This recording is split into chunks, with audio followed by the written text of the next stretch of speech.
চট্টগ্রামের লোহাগাড়া উপজেলায় চট্টগ্রাম কক্সবাজার মহাসড়কে যাত্রীবাহী পরিবহনের সঙ্গে মাইক্রোবাসের মুখোমুখি সংঘর্ষের ঘটনায় আরও ৩ জন চিকিৎসাধীন অবস্থায় মারা গেছেন। এ নিয়ে নিহতের সংখ্যা বেড়ে দাঁড়ালো ১০ জনে। নিহতদের মধ্যে ৩ জন নারী, ২ জন শিশু ও ৫ জন রয়েছে। চট্টগ্রাম থেকে হাসান ফেরদৌসের তথ্যচিত্রের ডেস্ক রিপোর্ট। চট্টগ্রাম কক্সবাজার মহাসড়কে লোহাগাড়ায় জাঙ্গালিয়ায় সকাল 7:30টার দিকে বাস ও মাইক্রোবাসের মুখোমুখি সংঘর্ষ হয়। একই সময় কক্সবাজারগামী আরেকটি মাইক্রোবাস দুর্ঘটনা কবলিত মাইক্রোবাসটিকে পেছন থেকে ধাক্কা দেয়। ঘটনাস্থলে নিহত হয় 7 জন, হাসপাতালে চিকিৎসাধীন অবস্থায় মারা যায় আরও 3 জন। পুলিশ ও প্রত্যক্ষদর্শীরা জানায়, কক্সবাজার থেকে চট্টগ্রামগামী রিলাক্স পরিবহনের বাসটি চুন্তি জাঙ্গালিয়া এলাকার বাঁকে এসে ব্রেক কষে।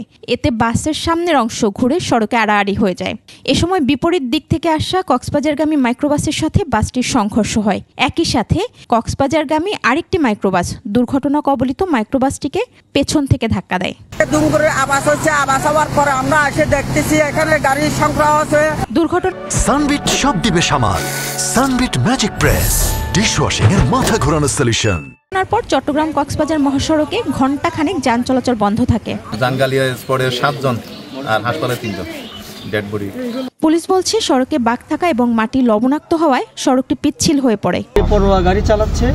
দ্বিতীয়ত হচ্ছে যে রাস্তায় এক ধরনের লবণ পানি হচ্ছে, যার কারণে স্লিপারি হয়ে যায়। আগে একই স্থানে ঈদের দিন 2 বাসের মধ্যে মুখোমুখি সংঘর্ষে 5 জন নিহত হয়। আর মঙ্গলবার 2টি মাইক্রোবাস নিয়ন্ত্রণ হারিয়ে খাদে পড়ে গেলে আহত হয় 8 জন।